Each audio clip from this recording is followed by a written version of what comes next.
नमस्कार, आदाब। हमारे विशेष सियासत, साजिश और स्याही में आपका स्वागत है। मैं हूं रिजवान अहमद सिद्दीकी। एक बार फिर मुख्यमंत्री केजरीवाल के चेहरे पर स्याही के छींटे डाले गए। राजनीति में विरोध का यह स्याह तरीका बार बार इस्तेमाल हो रहा है। जूता हो या स्याही, सुर्खियां बटोरने का जरिया बन गए। जॉर्ज बुश हो, आडवाणी या फिर शरद पवार, सब इनसे दो चार हुए हैं। इन पर हुए हमले के बाद हर बार राजनेताओं की सुरक्षा पर भी सवाल खड़े, लेकिन ये अंतहीन सिलसिला जारी है।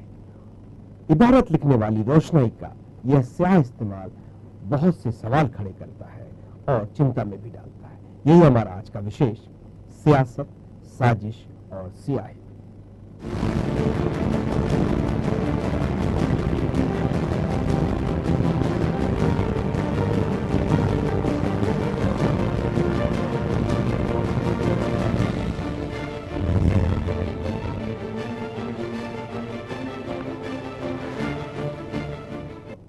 इस विषय पर हम अपने मेहमानों से चर्चा करेंगे, लेकिन उसके पहले देखिए कि ये अंतहीन सिलसिला किस तरह से जारी है, किसे शर्मिंदा करता है।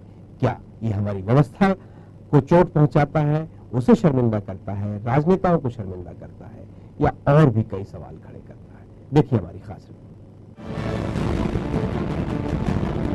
राष्ट्रीय राजधानी दिल्ली में आम आदमी पार्टी और केंद्र सरकार के बीच सियासी जंग में एक नया मोड़ आ गया है। दिल्ली के छत्रसाल स्टेडियम में ऑड इवन फॉर्मूले के ट्रायल की सफलता का जश्न मनाया जा रहा था, लेकिन केजरीवाल के जश्न में आम आदमी सेना से जुड़ी एक महिला ने भंग डाल दिया। जी हां, जैसे ही केजरीवाल ने मंच से संबोधन शुरू किया, वैसे ही एक महिला ने भीड़ से निकलकर केजरीवाल पर स्याही फेंक दी। इतना ही नहीं, महिला ने केजरीवाल पर सीएनजी घोटाले का आरोप भी लगाया।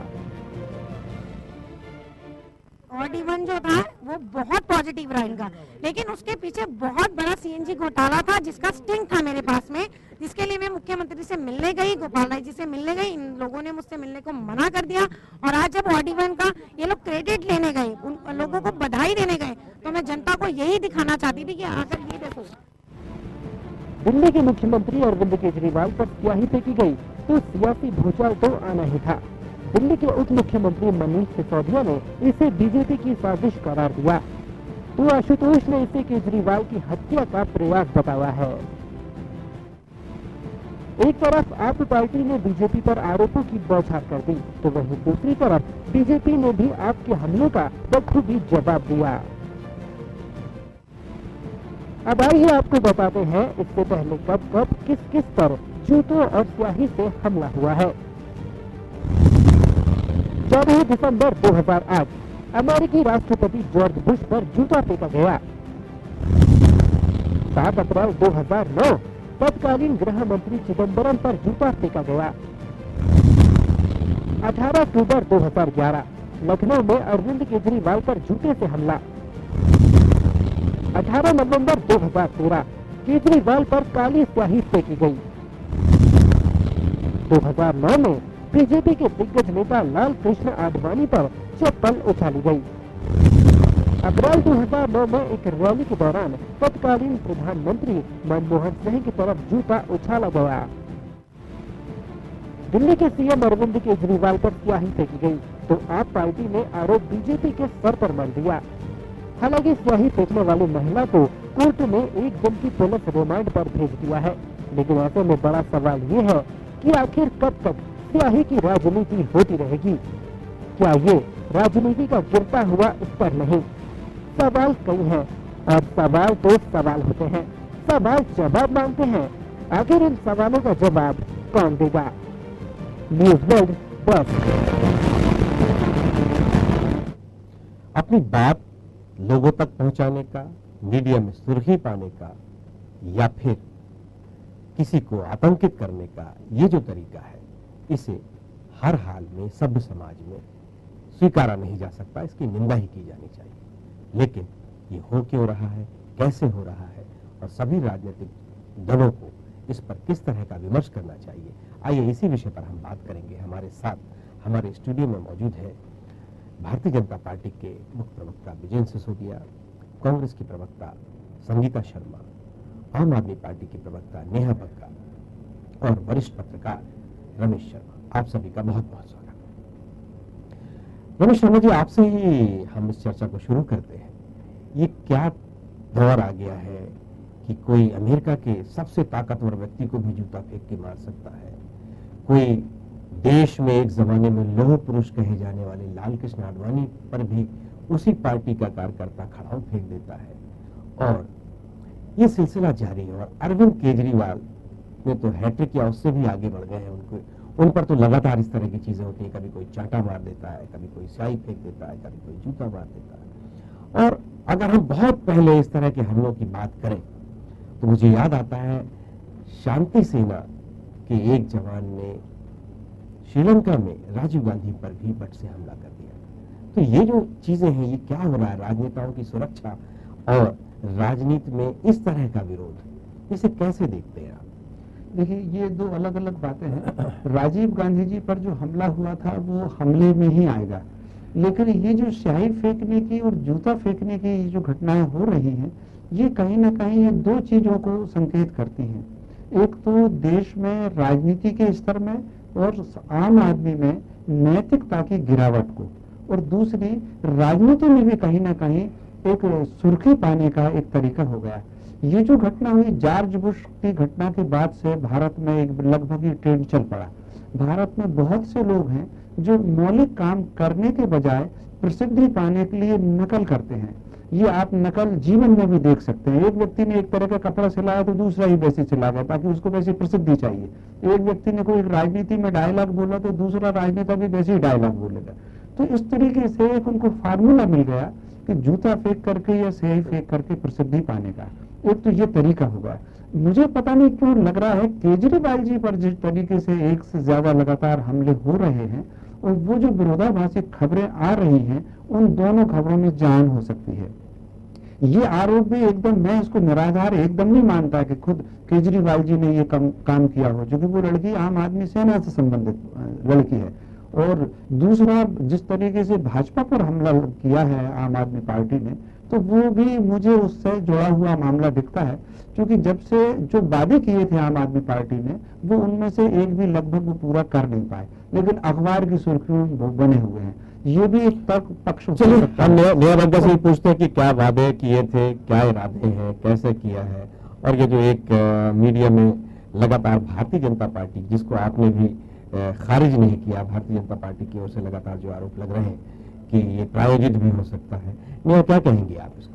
रिजवान जी, मुझे लगता है कि ये पुलिस की इनकम्पिटेंस है कि एक मुख्यमंत्री अगर किसी सभा को संबोधित करने जाता है तो वैसे आमतौर पर आप देखें कि कभी भी किसी पॉलिटिकल एक्टिविटी या कोई भी व्यक्ति अगर कोई ग्रुप में काम करता है तो पुलिस से उसके लिए अनुमति लेता है, और अनुमति लेने के बाद ही किसी भी प्रकार की कोई एक्टिविटी की जाती है। तो ये तो मुख्यमंत्री की एक सभा चल रही थी जिसमें इस प्रकार से एक लड़की आ जाती है और 15 मिनट तक हंगामे करती रहती है वहां पर पुलिस वहां पर बिल्कुल भी दिखाई नहीं देती। तो आप ये देखें कि पुलिस आंख बंद करके आखिर वहां पर क्यों बैठी हुई थी। दूसरी बात कि अगर मुख्यमंत्री पर इस प्रकार के हमले हो सकते हैं तो क्या आम जनता सुरक्षित है? आम आदमी पार्टी ये बिल्कुल नहीं कहती कि उन्हें कोई वीआईपी सिक्योरिटी चाहिए या उनके साथ 10-50 पुलिस वाले चले, पर जब आम सभा चल रही है, जब किसी सभा को संबोधित कर रहे हैं, कोई प्रोग्राम चल रहा है और उसमें इस प्रकार से कोई लड़की आके स्याही फेंक देती है, आप सोचें अगर उसके हाथ में बम होता या एसिड होता या कुछ भी इस प्रकार की कोई चीज होती तो बहुत ही गंभीर घटना सिर्फ मुख्यमंत्री के लिए नहीं, आसपास वहां पे कैबिनेट के मंत्री बैठे हुए थे, तमाम सारे लोग थे, उनके लिए भी एक गंभीर घटना हो सकती थी। तो जब सेंटर के पास पुलिस है तो ये पुलिस की साफ तौर पर इनकॉम्पिटेंस है। साथ में आप ये देखें कि लड़की को, अभी मैंने सुना कि वरिष्ठ पत्रकार जो है यहाँ पे वो कह रहे थे कि लड़की जो है वो आम आदमी पार्टी से कनेक्टेड है। ऐसा बिल्कुल भी नहीं है। आप सोशल मीडिया देखें, आप अखबार देखें, आप वेबसाइट्स देखें, तो लड़की को एक समय पर बीजेपी की तरफ से हेलीकॉप्टर दिया गया था ट्रैवल करने के लिए। ये सारी खबरें सोशल मीडिया पर चल रही है, अखबारों में चल रही है, वेबसाइट्स पर चल रही है। इसके तार बीजेपी से जुड़े हैं। इससे पहले भी अरविंद केजरीवाल पे जब भी हमले हुए हैं, चाहे वो कॉन्स्टिट्यूशन क्लब में एक हमला हुआ था तो उस टाइम पे अहमदनगर के कोई बीजेपी के कार्यकर्ता महासचिव थे, उनके द्वारा हमला किया गया था। साथ ही दोबारा बनारस में जब हमले हुए, कंकड़ फेंके गए, तब भी वो बीजेपी के लोग थे। तो ये जो इस प्रकार की एक्टिविटीज हो रही हैं, ये पुलिस के साथ साथ केंद्र सरकार पर सवाल उठाती है कि अगर मुख्यमंत्री ही सुरक्षित नहीं है तो आम जनता कैसे सुरक्षित होगी। किस प्रकार से ये अपना स्तर गिरा रहे हैं किसी पर अटैक करने के लिए, किसी चीज को फेल करने के लिए। लेकिन ये जो महिला कार्यकर्ता है, चूंकि हमारा मकसद भी है कि इस तरह की चीजों को बहुत सुर्खियां नहीं मिलनी चाहिए, कम से कम ऐसे लोगों का नाम तो हमारे चैनल में तो कम से कम नहीं जाना चाहिए, इसलिए हम उसका नाम नहीं ले रहे हैं। लेकिन ये जो महिला कार्यकर्ता है आपकी पार्टी से जुड़ी रही है, लंबे समय तक आपकी पार्टी के साथ काम किया है, अब किसी बातों से आपसे विरोधाभास है, तो आपको ये नहीं लगता कि एक स्वाभाविक नाराजगी हो सकती है, नाखुशी हो सकती है? रिजवान जी, मान लीजिए, वैसे तो मैं नहीं जानती कि पार्टी से कभी जुड़ी रही हो, ना मैंने ऐसा कभी सुना है ना कभी देखा है, पर मान लीजिए अगर कोई भी व्यक्ति किसी भी पार्टी से जुड़ा हुआ है तो क्या मुख्यमंत्री पर इस प्रकार के अटैक होना एक नॉर्मल सी एक्टिविटी है? क्या 15 मिनट तक पुलिस होश में ना आए ये एक नॉर्मल एक्टिविटी है? क्या कोई भी आके अटैक कर जाए और उसके बाद भी पुलिस उसका अरेस्ट नहीं कर रही है, वो मीडिया में जाके बाइट दे रही है, क्या ये एक नॉर्मल एक्टिविटी है? क्या आपको लगता है कि ये जो भी घटना हुई है ये किसी के द्वारा करवाई गई नहीं है, ये महिला खुद आई थी? अगर खुद आई थी तो क्या पुलिस इस प्रकार से किसी भी एक्टिविटी को टॉलरेट कर सकती है? ये साफ तौर पर करवाई हुई एक्टिविटी नजर आ रही है, ये घटना जो है ये करवाई हुई है। आमतौर पर कोई भी व्यक्ति आकर किसी पर अटैक नहीं कर सकता। मैं कांग्रेस से भी उसका पक्ष समझता हूँ, फिर बीजेपी पर ढेर सारे इल्जाम है, फिर विजय सिसोदिया से। संगीता शर्मा, आप क्या कहेंगे इस पूरी घटना को? इस घटना को क्या, इस तरह की लगातार घटनाएं हुई हैं, आपके नेता भी इससे दो चार हुए, कहेंगे क्या? जी बिल्कुल रिजवान जी, ये जो घटना हुई है वर्तमान में जिस महिला की हम बात कर रहे हैं, ये जो घटना हुई है उसने सीधे तौर पर केजरीवाल जी पर भ्रष्टाचार का आरोप लगाया है और स्याही फेंकी है। तो कहीं न कहीं केजरीवाल जी ने चुनाव से पहले भ्रष्टाचार, केजरीवाल जी पर एक ऑटो चालक ने जम के थप्पड़ जड़ा था, तो कहीं न कहीं वो ऑटो चालक ने भी एक ही बात कही थी कि केजरीवाल जी ने अपना वादा पूरा नहीं किया। अब नेहा जी जो कह रही है कि ये बीजेपी पर आरोप लगा रही है, तो बीजेपी और आम आदमी पार्टी में लगातार विवाद चल रहा है, ये हम आपसे छुपा हुआ नहीं है, मीडिया पे लगातार दिख रहा है।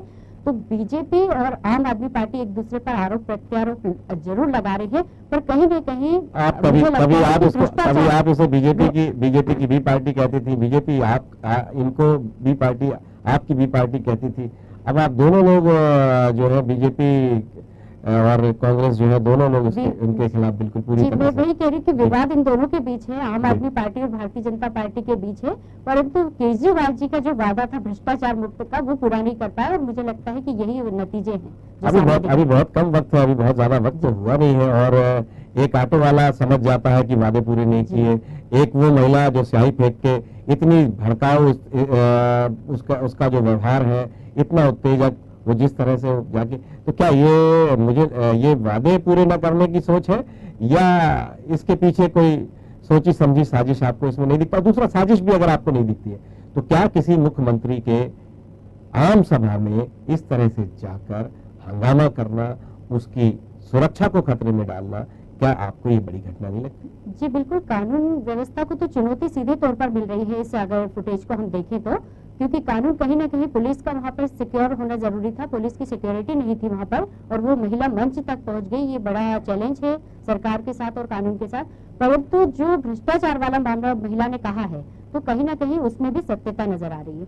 बिल्कुल, विजय सिसोदिया जी, आप पर बहुत निशाने हैं, कानून व्यवस्था में आप नाकाम रहे, आम आदमी पार्टी कह रही है कि आपने प्रायोजित है, नेहा वग्गा कह रहे हैं हेलीकॉप्टर में भी घूमने का अवसर मिला है, सोशल मीडिया में चर्चा में है, और हाँ, ये अलग बात है कि वरिष्ठ पत्रकार रमेश शर्मा जी थोड़ा थोड़ा आपको इस आरोप से थोड़ा सा सहूलियत दे रहे हैं। सर, मैं आरोप नहीं लगा रहा, जवाब भी नहीं दे रहा, मैं दूसरी बात कह रहा हूँ जी। मुख्यमंत्री जी का जो कार्यक्रम होता है जी, उसकी जानकारी मेरी दोनों बहनों को अच्छी सी होगी। जब सीएम का कार्यक्रम होता है तो उसमें पास बढ़ते हैं, और एक 40 फीट की डी होती है जिसके अंदर कोई प्रवेश नहीं कर सकता। अब पास किसको मिलेंगे? तो उनकी पार्टी का एक कार्यकर्ता तय करता है कि इस श्रेणी के लोगों को हमारी आप पार्टी के या भारतीय जनता पार्टी के, कांग्रेस के इस व्यक्ति को पास मिलेगा, ये व्यक्ति अंदर जाएगा, ये आगे बैठेगा, ये पीछे बैठेगा। अब वो मेरी बहन जिसने स्याही फेंकी उसके गले में पास लगा था एंट्री का, और वो उस पास के माध्यम से अंदर गई। जो सभा को ठीक ढंग से समझता है, वह सीएम की डी के अंदर पुलिस नहीं होती सर, पुलिस डी के बाहर होती है, पुलिस डी के अंदर कभी नहीं जा सकती। उसका काम रहता है बाहर से कोई असामाजिक व्यक्ति नहीं जाए, जिसको पास वाला है उनको वो जाने देती। अब अंदर चली गई सर, अंदर चला के उसने जाके स्याही फेंक दी। अब सही फेंक दी तो उसमें भारतीय जनता पार्टी आ गई। ना तो केसरिया रंग की सही थी, या आप रंग देख के भारतीय जनता पार्टी बोल दो, वो तो काले रंग की सही थी। पर मैं एक सवाल बहुत सम्मान के साथ मेरी बहन से पूछता हूँ, आपने ट्विटर पे खुद ने डाल दिया कि उसको हेलीकॉप्टर दिया और आप ही डाल के सबको पढ़ाती रहते हो, ये तो बच्चे की बात है सर। वास्तविक बात ये है, आप इस बात को गहराई से समझो। कुछ दिन पुराना एक समाचार बताता हूँ। जब आज से 7-8 साल पहले दिल्ली नगर निगम का चुनाव हुआ तो एक प्रत्याशी ने अपने पैर में गोली मार ली और ये कहा कि दुश्मनों ने मेरे साथ जो कांग्रेस की या दूसरी पार्टी के बोला होगा उसने मुझे गोली मार दी। परंतु सर गोली का घेर फैल गया और वो आदमी नाटक करते करते ऊपर चला गया। इस प्रकार के नाटक नुकसान करते हैं। मैं बिल्कुल नहीं कहता कि कोई जूता फेंकना, चप्पल फेंकना ये गलत है, तो सर रोज आप ही क्यों पिटते हो? अगर एक मुख्यमंत्री जो सर्वाधिक पिटा, अब पुलिस उनकी है, पुलिस नहीं है उनके पास, आप पुलिस देते भी नहीं है, आप पुलिस उन्हें देते भी नहीं। डी के अंदर पुलिस नहीं जा सकती। नहीं, इसके अलावा भी आप पुलिस नहीं देते। बात तो सुनिए, एक मुख्यमंत्री इस देश का या विश्व का जो सबसे ज्यादा पिटा, लात से, जूते से, थप्पड़ से, सही से, घूसे से, तो एक ही व्यक्ति सर गिनीज बुक आप रिकॉर्ड में नाम आएगा। इतना तो कोई भी नहीं पिटा होगा। मैं मजाक नहीं उड़ा रहा, मैं सीरियस बात कर रहा हूँ। आपको क्या लग रहा है आम आदमी की हालत यही है क्या? केजरीवाल जी को दम से कहना था कि इस बहन ने जो मुझ पर आरोप लगाया मैं उसकी जांच करूंगा। जो नहीं बोलते आप भ्रष्टाचार की जांच कराने के लिए, उस बात पे क्यों चुप होते? आप बोलते कल मैं इसके घर जाके एक फूल दूंगा गुलाब का और इसको माफ कर दूंगा। ये केस सर पुलिस ने रजिस्टर्ड किया है, आप पार्टी ने शिकायत नहीं की है, बिल्कुल गलत है। मेरी बहन की जानकारी कर रहा हूँ, उनने कोई FIR दर्ज नहीं की है। पुलिस ने FIR दर्ज की है, पुलिस इस महिला को कोर्ट में ले गई है, पुलिस ने रिमांड लिया है। आप पार्टी ना शिकायत करती है ना कुछ बोलती है, गुलाब का फूल भेंट करना चाहती है। अब इसको जनता क्या समझे, इसको समझो, पब्लिक इसको क्या समझेगी? मैं आप क्या कहेंगे इस पर?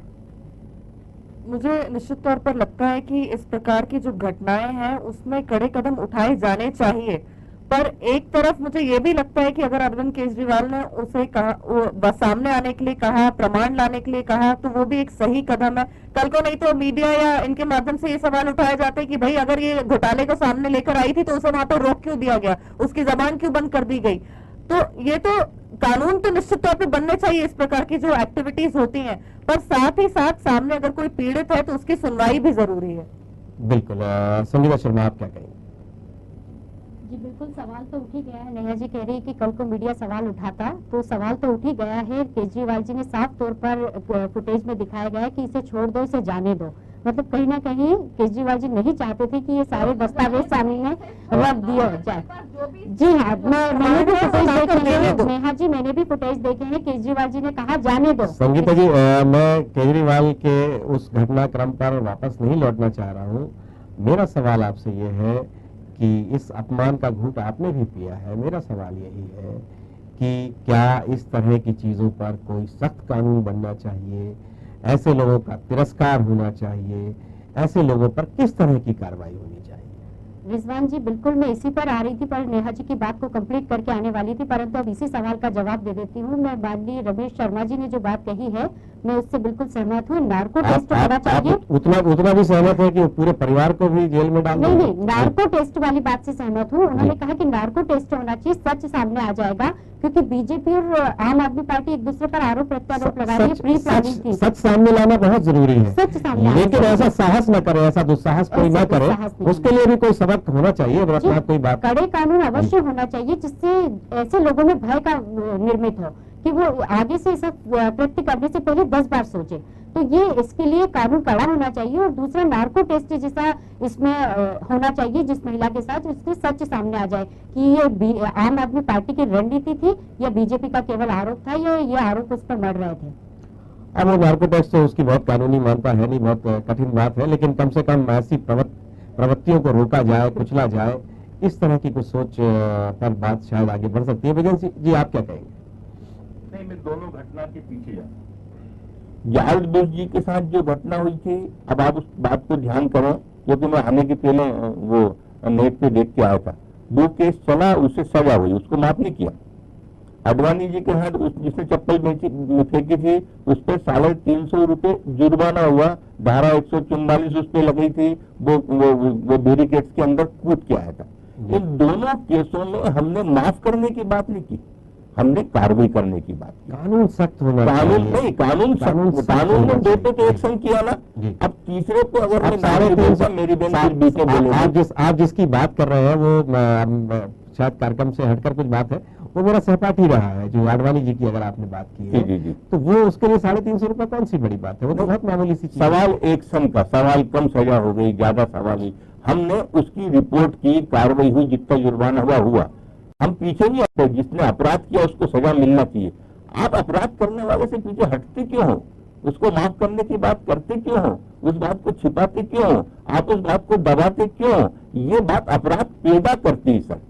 अपराध करने वाला भी सवाल मेरा यही था सिसोदिया जी कि क्या गैर जमानती या ऐसी सजाएं, इसलिए कि इसमें बहुत से लोगों की अपनी राजनीतिक महत्वाकांक्षाएं भी है, तो क्या ऐसी सजाएं नहीं होनी चाहिए कि फिर राजनीति में वो प्रवेश भी न कर पाए अगर वो दोष सिद्ध हो जाता है, वो राजनीति में किसी चुनाव लड़ने के योग्य न रहे, इस तरह की चीजों के योग्य न रहे, तो क्या इतनी लंबी सजाएं और या क्या गैर जमानती अपराध के तौर पर इसे नहीं देखा जाना चाहिए? ये सवाल है मेरा। सर, कितनी ही कड़ी धारा आप बना दो जी, एप्लीकेंट अगर नहीं है, शिकायतकर्ता अगर नहीं है, तो आपकी धारा क्या करेगी? किसी को फांसी पे टांग सकती है क्या? मैं इसीलिए इस बात को अलग अलग कर रहा हूँ कि बाकी में तो सजा इसलिए हो सकती है कि उन्होंने शिकायत की। अब आप शिकायत नहीं कर रहे हो सर, आप उसको माफ कर रहे हो। आप यदि शिकायत भी नहीं करते हैं तो चूंकि वो सुरक्षा घेरा पुलिस के उसमें है, कोई भी पुलिस का अधिकारी उसमें संज्ञान ले सकता है और अपनी ओर से एफआईआर करा सकता है। इसमें किसी मुख्यमंत्री को एफआईआर कराने की कोई आवश्यकता जिसके नहीं। ऊपर सही फेंकी, जिसके ऊपर जूता फेंका, जिसको चाटा मांगा, उनको लगे कि मुझे अच्छा लगा सर, उनने मारा, मेरा मन प्रसन्न हो गया, तो वो कैसे होगा सर? वो कैसे हो सकता है सर? उसे छोड़कर उससे प्रमाण लेने की बात कही गई थी। ऐसा बिल्कुल नहीं है कि आम आदमी पार्टी इसके लिए इनको अधिकार दे देती है कि कभी भी आप आम आदमी पार्टी विजय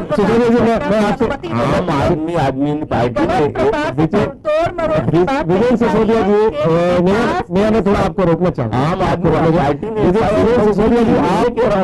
सिसोदिया जी, क्या आप चाहते हैं कि ऐसे कोई सख्त कानून बने इस तरह की चीजों पर में? बहुत सख्त कानून बनना चाहिए, पर कोई भी कानून ये नहीं कहता है कि बगैर शिकायत करे, बगैर प्रमाण दिए किसी को फांसी दे दी जाए। असंभव है, ऐसा कानून डेमोक्रेसी में नहीं बन सकता। लेकिन ये तो शिकायत की जाएगी मेरी कि बात नहीं? को आप तंग कर रहे हो। जब तक एप्लीकेंट शिकायत नहीं करेगा तब तक शिकायत की जाएगी कि नहीं, ये तो कृत्य के बाद समझ में आएगा। लेकिन इसकी सजा इतनी बड़ी है, इसका कम से कम वो जो भी लोग करते हैं ज्यादातर पढ़े लिखे लोग हैं और ऐसे लोग हैं जो कानून को भी समझते हैं, राजनीति में महत्वाकांक्षा भी रखते हैं या पत्रकारों के देश में भी घुस जाते हैं, वो ऐसे लोग हैं जो कानून को बेहतर समझते हैं और अपने कैरियर के प्रति भी गंभीर होते हैं। तो क्या शिकायत करेंगे नहीं करेंगे तो बात का विषय, लेकिन कानून सख्त होना चाहिए कि नहीं? कानून सख्त होना भी चाहिए, कानून सख्त है भी सही। अपनी इतनी सारी धारा है कि 307 लग सकती है, अगर मर्डर हो गया तो 302 लग सकती है, अटेम्प्ट टू मर्डर 324, 25, 26, मैं 25 धारा गिना सकता हूँ सर, ये तो मेरा डिपार्टमेंट है, पर मैं आपको फिर बता रहा हूँ। आप मेरी बात सुनिए, परंतु ऐसी दुनिया की कोई धारा नहीं है जिसमें पिटने वाला अगर खुश है, बोल रहा है इनके पिटने से मुझे बहुत अच्छा लगा, तो कोई कानून काम नहीं कर सकता, क्योंकि उसने आपकी प्रसन्नता के लिए काम करा। सही फेंकी आप खुश हो, मुक्का मारा आप खुश हो, थप्पड़ मारा आप खुश हो। जब आप प्रसन्न होते हो पिटने से, तो कौन सी धारा क्या करेगी काम? सर ये षड्यंत्र है, मिला जुला है, आप पार्टी का षड्यंत्र है, जो इस नाते लोकप्रियता अर्जित करना चाहते हैं, और कोई बात नहीं है। मैं एक सवाल जी परिवार को जोड़ने की बात इसलिए कही, एक बच्चा यदि संत बन रहा है, एक बच्चा यदि अपराधी बन रहा है, उसमें कहीं ना कहीं उसके परिवार के संस्कार काम करते हैं। इसको आज विज्ञान ने भी साबित कर दिया है कि बच्चा गर्भ अवस्था से कहीं ना कहीं जवाबदेही तय करनी चाहिए, लेकिन ये बहुत कठिन बात है इस देश में, खासतौर से लोकतंत्र में। नेहा, अरविंद केजरीवाल ही हर बार इस तरह से शिकार क्यों होते हैं? बहुत संक्षिप्त में अपना बात बताएगा, फिर हम आगे बढ़ेंगे। मुझे लगता है कि इस प्रकार की जो घटनाएं हो रही हैं, राजनीति का लगातार गिरता हुआ स्तर है। इसीलिए मैंने आपको पिछली भी कई सारी घटनाएं याद दिलाई, चाहे वो कॉन्स्टिट्यूशन क्लब की घटना हो, चाहे वो शिकार क्यों हो रहे हैं और हर बार माफ कर देते हैं। ये माफी करने का सिलसिला कब तक जारी रहेगा? जी आप खुद ही देखिए ना, जिस प्रकार की हमारी कानून व्यवस्था है, जिस समय आज कड़ा कानून बनाने की बात आप और हम जो कर रहे हैं, वो इसी कारण तो हो रहा है। अगर 300 रुपए देकर कोई भी व्यक्ति जमानत पर छूट आएगा या इस प्रकार की घटनाओं से बरी हो जाएगा, तो कैसे किसी प्रकार का भय आएगा किसी में कि वो इस तरह की घटनाओं को रोक सके। तो बस मैं एक बात कहूंगी कि तुम इंक लाओ, हम इंकलाब लाएंगे। बिल्कुल, नया वक्त की कमी है। नया बग्गा आप हमारे साथ जुड़ी, विजय सिंह सिसोदिया आप हमारे साथ जुड़े, संगीता शर्मा आप हमारे साथ जुड़ी और वरिष्ठ पत्रकार रमेश शर्मा आप हमारे साथ जुड़े। आपका बहुत बहुत धन्यवाद। तो सियासत में कई इच्छाएं होती हैं, कई जरूरतें भी होती हैं और कई तरह के काम भी होते हैं, लेकिन सुर्खियां बटोरना हो तो कहीं रोशनाई ले आओ या पैर से जूते उतार लो और चर्चा में आप आ ही जाएंगे। क्या मीडिया को भी इस बात का ध्यान रखना चाहिए कि ऐसे लोगों का नाम और चेहरा हम न दिखाएं जो दूसरों के चेहरे पर कालिक मलने की कोशिश करते हैं या दूसरों पर जूते उछालते हैं या उनका सार्वजनिक अपमान करते हैं। जाहिर सी बात है ये आतंकित करने के लिए या सुर्खियां पाने के लिए होता है। और क्या कोई सख्त कानून बनना चाहिए? ऐसे करने के पहले कई बार सोचें, इसलिए कि जाहिर सी बात है जो ऐसा करता है उसकी अपनी राजनीतिक महत्वाकांक्षाएं भी होती हैं। तो आज के इस कार्यक्रम में बस इतना ही। न्यूज वर्ल्ड में खबरों का सिलसिला जारी रहेगा। कल हम फिर मिलेंगे नए मुद्दे के साथ। तब तक मुझे दीजिए इजाजत।